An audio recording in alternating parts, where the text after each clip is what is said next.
नमस्कार बच्चों, विज्ञान पाठशाला में आपका स्वागत है। अध्याय 1 का आपके पास वीडियो आ चुकी है। अब अपन लेके आए हैं अध्याय 2 का वन शॉट वीडियो।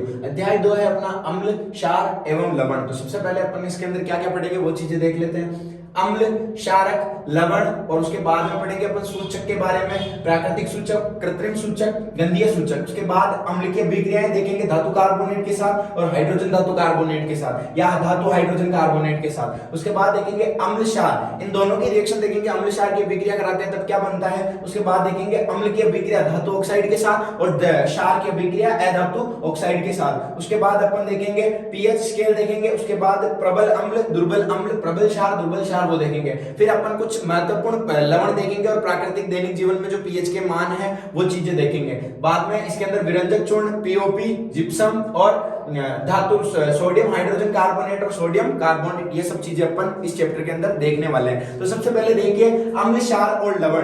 पाठ के नाम के आधार पर इसको पहले पढ़ लेते हैं कि अम्ल क्या होता है, क्षार क्या होता है और लवण क्या होता है। ठीक है, पहले अम्ल, फिर क्षारक और फिर लवण।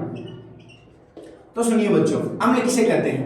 वे पदार्थ जो स्वाद में खट्टे होते हैं, वे पदार्थ जो स्वाद में खट्टे होते हैं उन्हें क्या कहते हैं? अम्ल। वे पदार्थ जो स्वाद में कड़वे होते हैं उन्हें कहते हैं बेटा क्षार। और जब अम्ल और क्षार आपस में अभिक्रिया करके जिस चीज का निर्माण करते हैं उसे बोलते हैं बेटा लवण। क्या बोलते हैं? लवण। तो आप सुनो, अम्ल स्वाद में खट्टे होते हैं, क्षारक स्वाद में कड़वे होते हैं। अब अपन हर चीज तो चख नहीं सकते और अपने से रहा भी नहीं जाता कि उसके बारे में जब तक नॉलेज नहीं है। और साइंस का मतलब ही क्या है कि आसपास की जितनी भी चीजें उसके बारे में नॉलेज गेन करना। तो अब सुनो, अब बहुत सारे एसिड होते हैं जो बहुत ज्यादा टाइट होते हैं, बहुत ज्यादा स्ट्रॉन्ग होते हैं। अब उन एसिड के बारे में कैसे पता चले? चख के, जीभ लगा के, फिर तो जीभ जल जाएगी। अब सुनो, तो वैसे के टेस्ट करने के लिए अपने पास मार्केट के अंदर एक चीज और आई, उसको बोलते हैं अपन लिटमस पेपर। लिटमस पेपर, और ये आता है लाइकेन पादप से और एक प्राकृतिक सूचक है। मतलब लाइकेन नामक का पादप होता है, पेड़ पौधा, उससे अपन लिटमस पेपर का निर्माण करते हैं। अब लिटमस पेपर अम्ल के अंदर कैसे दर्शाता है, क्षार के अंदर कैसे दर्शाता है, वो चीज देखेंगे। सीधा सीधा एक नंबर का क्वेश्चन बहुत बार पूछते हैं। तो अम्ल के अंदर नीला लिटमस इसमें बदल जाता है बेटा लाल में। क्षार के अंदर या क्षारक के अंदर, अभी बताऊंगा क्षार और क्षारक में भी क्या अंतर है। क्षारक के अंदर लाल लिटमस किसमें बदल जाता है? नीले लिटमस में। अब इसकी एक ट्रिक भी मार्केट के अंदर काम करती है, अनील नाम से। अनील मतलब अम्ल, नी का मतलब नीले, ला का मतलब लाल। किसको? अम्ल नीले लिटमस को लाल कर देता है, क्षार का वैसे उल्टा याद रह जाएगा। ठीक है, तो ये चीज हुई अपने चैप्टर के बारे में। अम्ल किसे कहते हैं, क्षारक किसे कहते हैं, लवण किसे कहते हैं। अब अपन देखेंगे बेटा सूचक के बारे में कि सूचक किसे कहते हैं और सूचक क्या सूचना देते हैं, सूचक होता है क्या, उसके बारे में देखेंगे। चलिए स्क्रीनशॉट ले लेंगे। सूचक किसे कहते हैं? नॉर्मल वे में अपन जानते हैं कि सूचक का मतलब भी क्या होता है? किसी भी चीज की सूचना देने वाला। यहाँ पे सूचक किसकी सूचना देगा? ऑब्वियसली बात है अम्ल, क्षार और लवण। तो जो अम्ल, क्षार की सूचना देते हैं उसे क्या कहते हैं? सूचक। तो एग्जाम के अंदर एक नंबर के अंदर क्वेश्चन पूछ ले सूचक क्या है तो बता देना। अम्ल क्षारक की क्या देता है बेटा? जानकारी प्रोवाइड कराता है या अपने को देता है, उसे क्या बोलते हैं? सूचक। अब सूचक कितने तरह के होते हैं? तो सूचक मार्केट के अंदर अभी चलने वाले 3 तरह के हैं अपने पास। ठीक है, पहला है प्राकृतिक सूचक, दूसरा है कृत्रिम सूचक और तीसरा है बेटा गंधीय सूचक। अब इनकी एक नंबर में परिभाषा पूछ ली कि प्राकृतिक सूचक क्या है, कृत्रिम सूचक क्या है, गंधीय सूचक क्या है। तो ध्यान से आराम से नाम से बता सकते हो आप। प्राकृतिक सूचक जो वे सूचक जो हमें प्रकृति से प्राप्त होते हो, अम्ल क्षार की जानकारी देते हैं, उन्हें क्या कहते हैं? प्राकृतिक सूचक। कृत्रिम सूचक वे सूचक जो मानव निर्मित होते हैं और अम्ल क्षार की जानकारी देते हैं। गंधीय सूचक वे सूचक जो अम्ल क्षार की जानकारी हमें किससे देते हैं बेटा? गंध से देते हैं, उन्हें क्या कहते हैं? गंधीय सूचक। अब इनके एग्जांपल इंपॉर्टेंट है। प्राकृतिक के अंदर आप 2 याद रख लो। ठीक है, एक तो हो गया लिटमस जो अभी बताया था, अपन ने पढ़ा था लिटमस, और दूसरा हो जाएगा अपने हल्दी। चलो, कृत्रिम सूचक के अंदर 2 याद रखने हैं, इंपॉर्टेंट है, मोस्ट इंपॉर्टेंट, बढ़िया सा। ठीक है, अब इसके अंदर आ जाएगा एक तो मेथिल ऑरेंज और दूसरा हो जाएगा अपना फिनोफ्थेलिन। ठीक है, अब देख लो। और गंधीय सूचक के अंदर अपने हो जाएगा लौंग का तेल। कौन सा लौंग? लौंग व इलायची। ठीक है, और दूसरा दूसरा क्या हो जाएगा अपने लौंग का तेल हो गया, और दूसरा हो जाएगा अपने प्याज का रस, और तीसरा हो जाएगा अपने वेनिला। ठीक है, ये याद रख लेना आपने। तो सूचक किसे कहते हैं? जो अम्ल क्षार की जानकारी देते हैं उन्हें सूचक कहते हैं। सूचक कितने तरह के हैं? 3, प्राकृतिक, कृत्रिम और गंधीय सूचक। ठीक है, गंधी लिख दिया, अरे डपोड़ चंदो बता तो देते। चलो, गंधीय सूचक, प्राकृतिक सूचक जो लिटमस हो गया, हल्दी हो गया, जो प्रकृति से प्राप्त होते हैं। कृत्रिम सूचक जो मानव निर्मित होते हैं, जैसे मेथिल ऑरेंज और फिनोफ्थलीन। और गंधीय सूचक लौंग, प्याज और वेनिला। ठीक है, स्क्रीनशॉट टाप लो फटाफट। 2 टॉपिक क्लियर हो गए, अम्ल क्षारक लवण हो गया, सूचक क्लियर हो गया। अब देखेंगे अपन अम्ल की अभिक्रिया, धातु कार्बोनेट और धातु हाइड्रोजन कार्बोनेट। तो अम्ल की अभिक्रिया देखेंगे। तो सबसे पहले अम्ल के बारे में थोड़ा बहुत और जानकारी ले लेते हैं। तो अम्ल पहले अपन ने देखा था स्वाद में क्या होते हैं? खट्टे होते हैं। दूसरा, लिटमस को, नीले लिटमस को किसमें बदल देते हैं बेटा? नीले को लाल में। और इसके अलावा एक मेन इसकी प्रायोरिटी होती है कि अम्ल जलीय विलयन के अंदर, कौन से विलयन के अंदर? जलीय के अंदर क्या त्यागते हैं बेटा? H+ त्यागते हैं, मतलब H+ प्रोवाइड कराते हैं। तो सुनना, अम्ल जलीय विलयन में H+ देते हैं। अम्ल के नॉर्मल से एग्जांपल आप याद रख लेना। एक तो हो गया HCl, जो अपने पेट के अंदर पाया जाता है, इसको बोलते हैं हाइड्रोक्लोरिक अम्ल, हाइड्रोक्लोरिक अम्ल। दूसरा हो गया अम्ल H2SO4, जिसे बोलते हैं अपन बेटा अम्लों का राजा, अम्लों का राजा। अब एक अपने कोर्स में और है, यहीं पे बता रहा हूं, अम्लराज, अम्लराज। दोनों अलग होते हैं। एक है अम्लों का राजा H2SO4, जिसे गंधक का अम्ल भी बोलते हैं, कशिश का तेल भी होते हैं, और सल्फ्यूरिक एसिड, इसका ओरिजिनल नाम होता है सल्फ्यूरिक अम्ल, सल्फ्यूरिक अम्ल। और अम्लराज होता है अपने बेटा एक्वा रेजिया, मतलब HCl और HNO3 3:1 में मिलाया जाता है, उसे बोलते हैं बेटा अपन अम्लराज या एक्वा रेजिया। तो अम्लराज किसे कहते हैं? HCl और HNO3 का 3:1 मिश्रण। और H2SO4 को क्या बोलते हैं? अम्लों का राजा, सल्फ्यूरिक अम्ल। इसके अलावा एक आता अम्ल, ये देख लो, CH3COOH, इसको बोलते हैं बेटा अपने एथेनोइक अम्ल, एथेनोइक अम्ल। चलो, और इसके अलावा एक होता है मेथेनोइक अम्ल, HCOOH, ये है अपना मेथेनोइक अम्ल, मेथेनोइक अम्ल। फॉर्मिक अम्ल जिसे बोलते हैं चींटियों के डंक के अंदर पाया जाता है, ये वाला अम्ल। तो इसका फटाफट से स्क्रीनशॉट ले लो ना। अम्लों की अभिक्रिया, धातु कार्बोनेट या धातु हाइड्रोजन कार्बोनेट। तो सीधा सीधा मैं पहले लिख लेता हूं आपके सामने। अम्ल की अभिक्रिया मतलब अम्ल की अभिक्रिया करवानी, पहले पार्ट में देखा था अपन ने। तो अम्ल के साथ अभिक्रिया करानी है अपने को धातु कार्बोनेट, कार्बोनेट। और दूसरा है उसी अम्ल की अभिक्रिया करानी है अपने को धातु हाइड्रोजन कार्बोनेट। ठीक है बेटा, अब देखो धातु कार्बोनेट, इनके पहले सूत्र आने चाहिए आपको। तो अम्ल के आधार पर आपको एक ही अम्ल लेना है पूरी अभिक्रियाओं में, जहां भी देख लो HCl, ज्यादा दिमाग नहीं लगाना, HCl से आपकी सारी रिएक्शन हो जाएगी। अब सीधा सीधा एग्जाम के अंदर आएगा अम्ल और धातु कार्बोनेट की अभिक्रिया से क्या प्राप्त होता है, तो आपको बताना है कि क्या प्राप्त होता है। तो पहले अम्ल लिख लो HCl, धातु कार्बोनेट के अंदर आप क्या लिखोगे? पहले देखो धातु, धातु जानते हो, धातु जो इलेक्ट्रॉन देने की प्रवृत्ति होती है, जैसे हो गया सोडियम, और इसके अंदर भी आपको धातु एक ही याद रखनी है, सोडियम। और कार्बोनेट होता है, और सोडियम के ऊपर कितना चार्ज होता है? Na+, और कार्बोनेट होता है CO3 इन दोनों को जोड़ो, क्या बन जाएगा? Na और CO3, ये दो किधर आ जाएगा बेटा? यहाँ पे, और ये एक इससे यहाँ पे।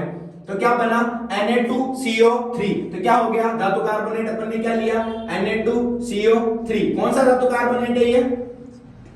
Sodium carbonate. अब देखो इसकी अभिक्रिया कराने से क्या प्राप्त होता है। ठीक है, तो जब धातु कार्बोनेट की अभिक्रिया अम्ल से करवाई जाती है, तब अपने पास बनता है बेटा लवण plus carbon dioxide plus H2O।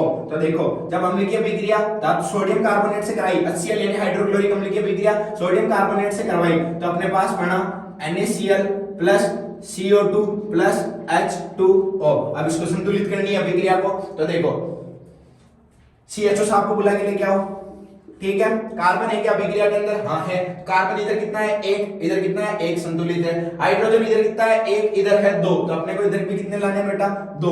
तो देखो आप दो हाइड्रोजन हो गए। चलो आगे देखो, ऑक्सीजन, इधर ऑक्सीजन कितनी है? तीन, इधर कितनी है? तीन, ओके संतुलित है। अब देखो इधर Cl कितना है? दो, और इधर Na भी दो, तो देखो यहाँ पे हो गया 2NaCl, और ये हो गई अपनी अभिक्रिया संतुलित। तो जब अम्ल की अभिक्रिया धातु कार्बोनेट से कराई जाती है तो किसका निर्माण होता है? लवण, कार्बन डाइऑक्साइड और जल।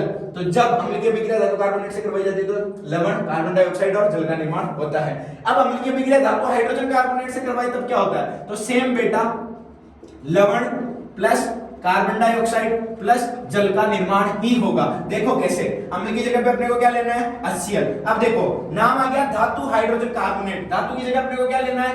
Na, हाइड्रोजन, हाइड्रोजन है ही, और साथ में कार्बोनेट का, हाइड्रोजन कार्बोनेट का सूत्र होता है HCO3 माइनस, और Na के ऊपर क्या रहता है? प्लस। सूत्र बनाओ, NaHCO3, ये माइनस एक आएगा, यहाँ पे भी एक आएगा, लिखने की जरूरत होती नहीं है। तो क्या बना अपना? NaHCO3, किसका निर्माण होगा? NaCl plus CO2 plus H2O। संतुलित करो किससे? CHO साहब से। कार्बन इधर कितना है? एक, इधर भी कितना है? एक, ओके। हाइड्रोजन इधर कितने हैं? दो, इधर देखो दो, ओके। ऑक्सीजन इधर कितने हैं? तीन, इधर कितने हैं? तीन, ओके। Na इधर कितना है? एक, एक। Cl भी कितना है? एक, एक, संतुलित ही है अभिक्रिया। तो जब अम्ल की अभिक्रिया धातु कार्बोनेट से कराओ या धातु हाइड्रोजन कार्बोनेट से कराओ, क्या बनेगा? लवण, कार्बन डाइऑक्साइड और जल। फटाफट से स्क्रीनशॉट टाप लो। अब तक अपन ने क्या देख लिया बेटा? अम्ल, क्षार, लवण देख लिया। अम्ल स्वाद में खट्टे होते हैं और नीले अम्ल, नीले लिटमस को लाल में बदल देते हैं। क्षार स्वाद में कड़वे होते हैं और लाल लिटमस को नीला बदल देते हैं। ठीक है, लवण क्या होते हैं? अम्ल क्षार के अभिक्रिया से लवण। तो यही टॉपिक है अपना कि अम्ल क्षार की अभिक्रिया से क्या होता है। तो जब हम अम्ल की अभिक्रिया क्षार से करवाते हैं तब क्या होता है? तो मैंने ऊपर ही बताया था, तब मंजूरे खुदा होता है, नहीं होता है। इधर देखो तो क्या होता है? लवण प्लस जल का निर्माण होता है। तो जब भी अपन अम्ल की अभिक्रिया क्षारक से करवाते हैं तो किसका निर्माण होगा? लवण और जल। अम्ल की जगह पे आप याद रखना। चलो क्षारक का थोड़ा बहुत और बता देता हूं। क्षारक क्या होते हैं? कड़वे, लाल को नीला, किस लाल को? नीला, लिटमस को गधों। तो कड़वे, लाल को नीला, और क्षारक क्या होते हैं? एक बात और याद रखना, जलीय विलयन में OH माइनस आयन प्रोवाइड करवाते हैं। अच्छा, इस क्षार के अंदर भी आपको दो तीन क्षार याद रखने, जैसे एक हो गया NaOH, सबसे स्ट्रॉन्ग क्षार है ये, सोडियम हाइड्रोक्साइड। एक होता है CaOH का होल ट्वाइस, इसको बोलते हैं बेटा कैल्शियम हाइड्रोक्साइड, जो अपना होता है बुझा हुआ चूना। तो अब देखना, अम्ल की अभिक्रिया अपने को क्षार से करवानी है तो करवा दो। अम्ल ले लो, HCl बताया था सरकारी अम्ल है। क्षारक भी आपको सरकारी वाला ही लेना है, NaOH। अब देखना इसके अंदर क्या होता है बेटा। HCl को अपन क्या लिख सकते हैं? H प्लस और Cl माइनस।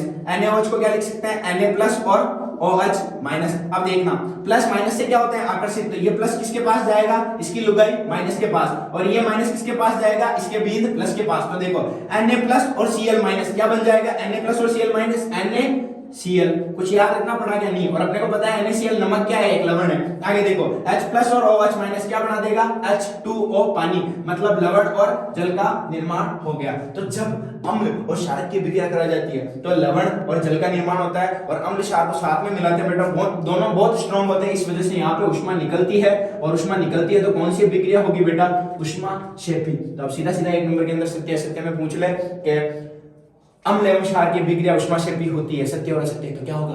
कमेंट करना। ठीक है, चलो यहां तक टॉपिक हो गए। अम्ल की अभिक्रिया क्षार के साथ करवा दी। अब देखेंगे अपन अम्ल की अभिक्रिया धातु ऑक्साइड के साथ। तो एक चीज याद रखना, तुमको यहीं पे बता दूं, अम्ल और एक साइड में होता है क्षारक। तो अम्ल हमेशा किसकी तरह बिहेव करते हैं बेटा? या ऐसे याद रखो तुम, एक होता है धातु ऑक्साइड, और एक होता है अधातु ऑक्साइड। तो अब सुनना मेरी बात, ठीक है। जो धातुएं होती है, धातु, वो हमेशा बिहेव करती है क्षार के जैसे। किसके जैसे बेटा? क्षारक के जैसे। और अधातु बिहेव करती है अपनी अम्ल के जैसे। तो अभी आधे से ज्यादा यहीं पे क्लियर हो गया। तो धातु किसकी जैसे बिहेव करती है, क्षारक, और अधातु अम्ल की जैसे। तो ऑब्वियसली बात है अम्ल है, अम्ल किसकी तरह बिहेव कर रहा है, अधातु जैसे, या सॉरी अधातु किसकी तरह बिहेव कर रही है, अम्ल के जैसे। तो अम्ल, और अगर धातु की अभिक्रिया करवाई तो धातु किसकी तरह बिहेव कर रही है, क्षार की तरह। तो अम्ल की अभिक्रिया धातु से कराई, इसका मतलब अम्ल की अभिक्रिया क्षार से करवा रहे, तो क्या बनेगा, लवण। और पता ही है आपको, तो देखना अब अपन करेंगे बेटा अम्ल की अभिक्रिया धातु ऑक्साइड। तो अम्ल की अभिक्रिया धातु ऑक्साइड क्या होगा देखना। अम्ल क्या हो गया अपना HCl, धातु ऑक्साइड, ठीक है, ले लो Na2O, ये एक धातु है साथ में ऑक्साइड। तो क्या बनेगा देखना, H प्लस और Cl माइनस, यहाँ पे Na प्लस और ऑक्सीजन 2 माइनस, Na किसके पास चला जाएगा, इसके पास, और H इसके पास। तो क्या बन जाएगा बेटा NaCl, और इधर क्या बन जाएगा देखो H प्लस और O2 माइनस, क्या बन जाएगा H और O, ये दो आ जाएंगे यहाँ पे, क्या बन गया बेटा जल।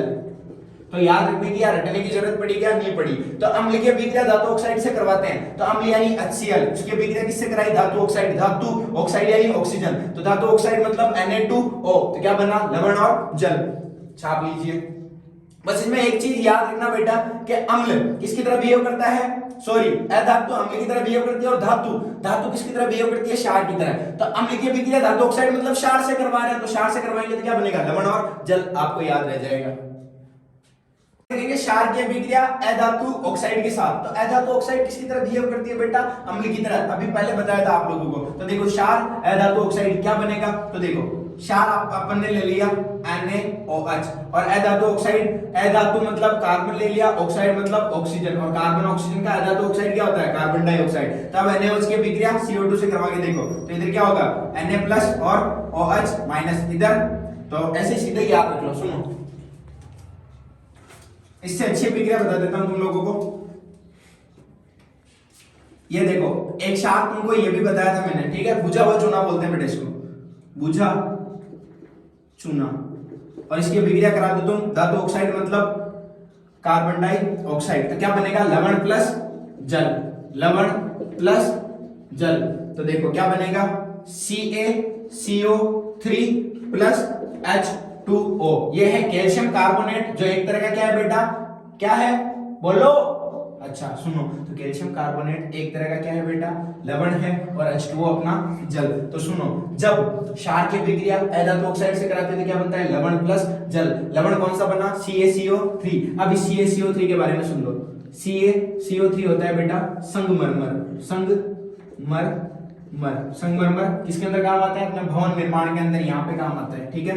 और इसकी चौक बनती है अपने, पहले जो ब्लैक बोर्ड चलते थे उसके ऊपर चौक से अपन लिखते थे, वो चौक बनती है। और ये क्या है, बुझा हुआ चूना, CaOH का होल्ड वाइज। तो अब आपके पहले भी एग्जाम के अंदर पूछ सकते हैं, या नेक्स्ट चैप्टर में अपने, कि बुझे चूने के अंदर कार्बन डाइऑक्साइड प्रवाहित करने पर क्या बनता है, तो कैल्शियम कार्बोनेट प्लस जल का निर्माण होता है।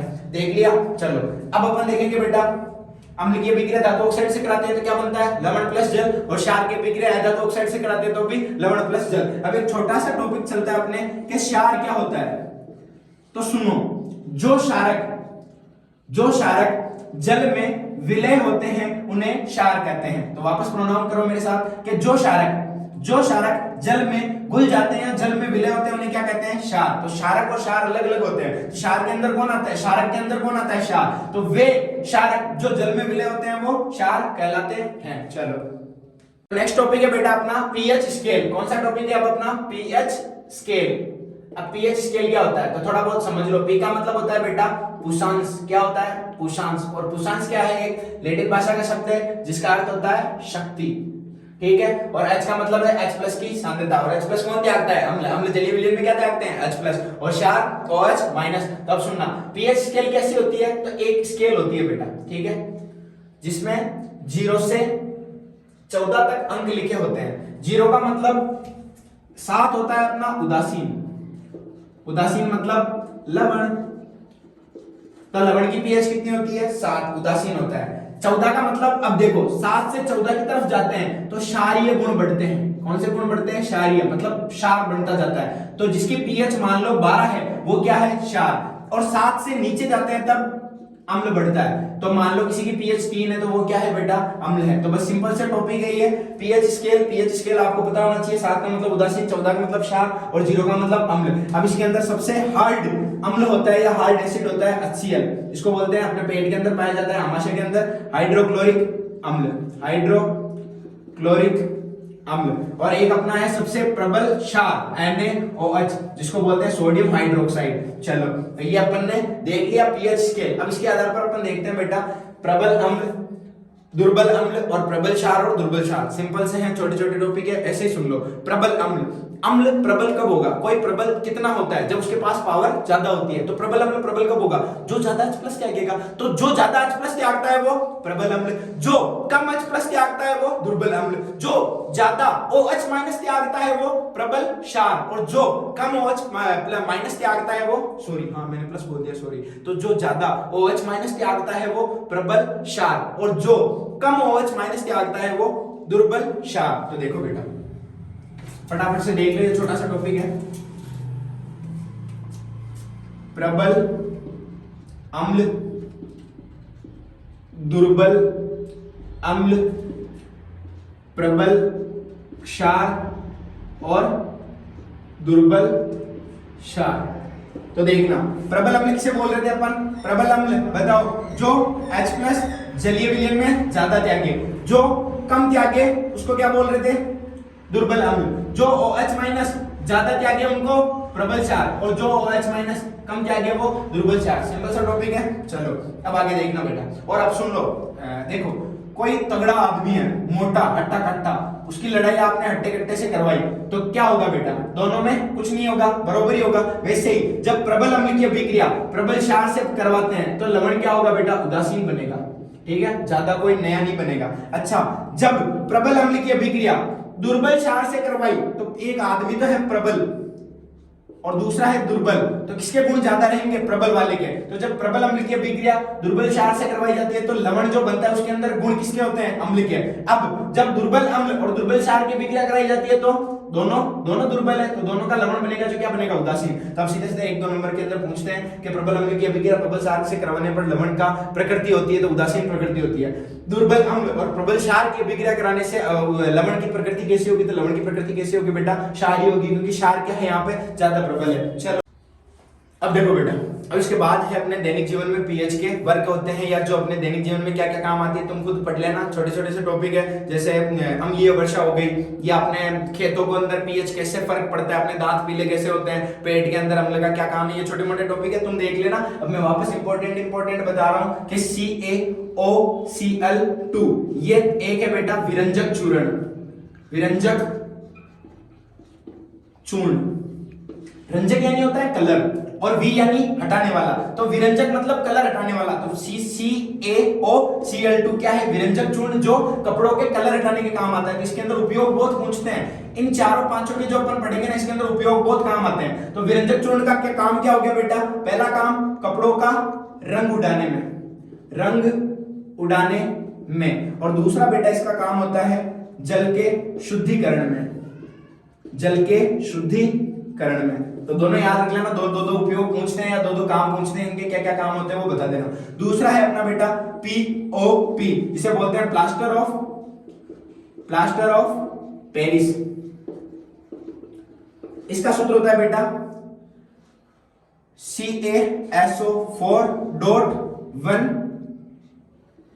half H2O, ये होता है बेटा अपना POP, प्लास्टर ऑफ पेरिस। इसके क्या क्या काम होते हैं, तो एक तो जो आपने दुर्गा पूजा के अंदर या गणेश चतुर्थी के अंदर जो मूर्तियां देखी होगी, वो मूर्तियां फटाफट से बनती है, और वो किसकी बनती है, वो जो पानी के अंदर फटाफट से घुल जाती है वो किसकी बनती है बेटा, प्लास्टर ऑफ पेरिस। या आपने जो उल्टी छतें डालते हैं, मतलब छतों के ऊपर जो होता है वो, या POP, तो वो किसकी होती है बेटा, POP की, प्लास्टर ऑफ पेरिस। तो इसका काम क्या हो गया, मूर्ति निर्माण में, ठीक है, भवन निर्माण में, दो काम तो हो ही गए। तीसरा अपने लग जाए तो उसके ऊपर प्लास्टर चढ़वाने में, ठीक है। तो POP समझ में आ गया। आगे देखो अब, तो जिप्सम का निर्माण कैसे होता है, तो देखना बेटा, जब CaSO4.2H2O, ये अपना क्या था बेटा, क्या था ये, POP, और इसके पास अपन एक से ही 1/2 जल और जोड़ दें तो क्या बन जाएगा बेटा, CaSO4.2H2O, और यही क्या है अपना जिप्सम। ठीक है, सीमेंट के अंदर वर्क आता है, भवन निर्माण में काम आता है, सीमेंट बनाने में काम आता है जिप्सम। तो दो उपयोग इसके भी याद रख लेना कि पहला तो भवन निर्माण में और दूसरा क्या हो जाएगा बेटा, सीमेंट के अंतर्गत।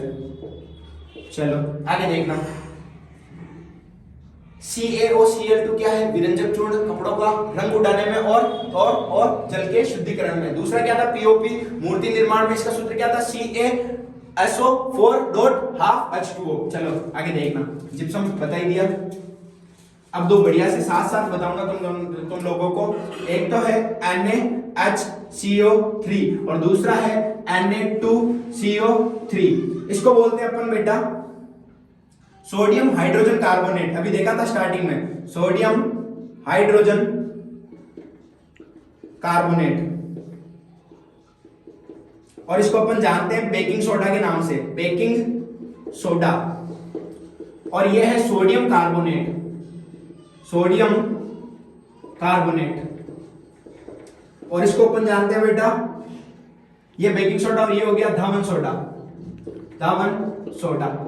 अब ये क्या होता है बेकिंग सोडा, ये अपने कपड़े धोने का सोडा बेटा, सॉरी खाने बनाने का सोडा, खाने पकाने का सोडा। घर के अंदर आता है ना मीठा सोडा, वो यही है। तो NaHCO3 sodium hydrogen carbonate baking soda, खाने बनाने वाला या खाने पकाने वाला या मीठा सोडा। अब इसके काम क्या है, ऑब्वियसली बात पता है तुमको।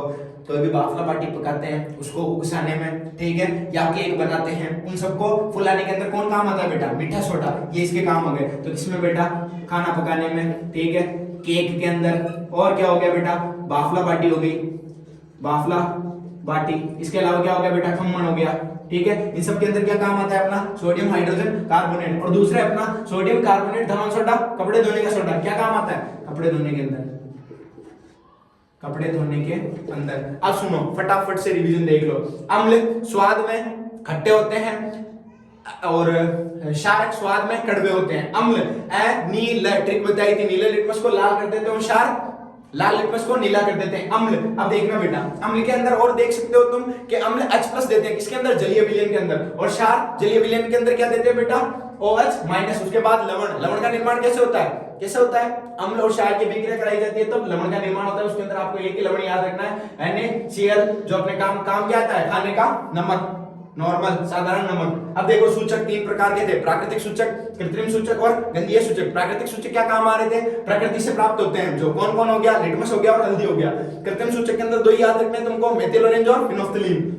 गंधीय सूचक जो गंदगी द्वारा अपने को अम्ल क्षार की पहचान बताते हैं, कौन से हो गए बेटा, लौंग का तेल हो गया, प्याज हो गया, और क्या था अपने, वेनिला था, ठीक है। अब अम्ल, अम्ल की अभिक्रिया देखो किससे करवाई थी, धातु कार्बोनेट और धातु हाइड्रोजन कार्बोनेट, इन दोनों के साथ करवाने पर अपने को क्या मिला था, लवण प्लस कार्बन डाइऑक्साइड प्लस जल। तो याद रखना अम्ल की अभिक्रिया धातु कार्बोनेट या धातु हाइड्रोजन से कार्बोनेट से करवाने पर लवण, जल और कार्बन डाइऑक्साइड प्राप्त होती है। अब देखो अम्ल और क्षार की अभिक्रिया, तो अम्ल और क्षार की अभिक्रिया करवाई जाती है तो लवण प्लस जल का निर्माण होता है, ठीक है। तो और इसमें से ऊष्मा बहुत ज्यादा निकलती है और उसको क्या बोलते हैं, ऊष्मा क्षेपीय अभिक्रिया। अम्ल और उसकी अभिक्रिया कराई थी धातु ऑक्साइड, तो धातु ऑक्साइड किसकी तरह बिहेव करते हैं अपने को याद करो, क्षार की तरह, और अधातु ऑक्साइड अम्ल की तरह। तो अम्ल की अभिक्रिया धातु ऑक्साइड, और धातु ऑक्साइड किसकी तरह बिहेव कर रही है, क्षार की तरह। तो अम्ल की अभिक्रिया धातु ऑक्साइड से कराओगे इसका मतलब क्या बनेगा, अम्ल की अभिक्रिया क्षार से करवा रहे हो तो क्या बनेगा, लवण और जल। तो अम्ल की अभिक्रिया धातु ऑक्साइड से कराओगे तो लवण प्लस जल का निर्माण होता है, क्षार की अभिक्रिया धातु ऑक्साइड से करवाओगे तो भी लवण प्लस जल बनता है, सॉरी।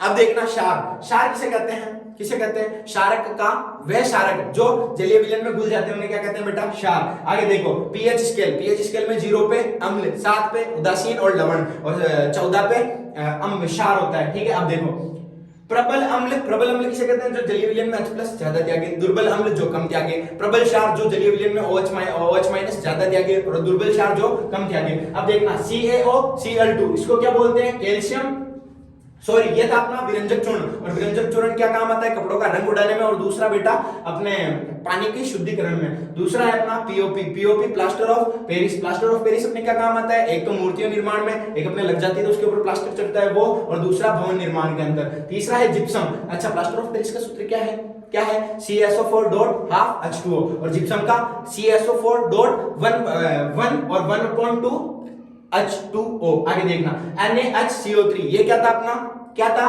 बोलो बोलो बोलो, चलो बेकिंग सोडा। और दूसरा दावन सोडा। बेकिंग सोडा क्या काम आता है अपने, मीठा सोडा, खाने पकाने का सोडा। और दावन सोडा क्या काम आता है अपने कपड़े धोने के अंदर। चलो ये हो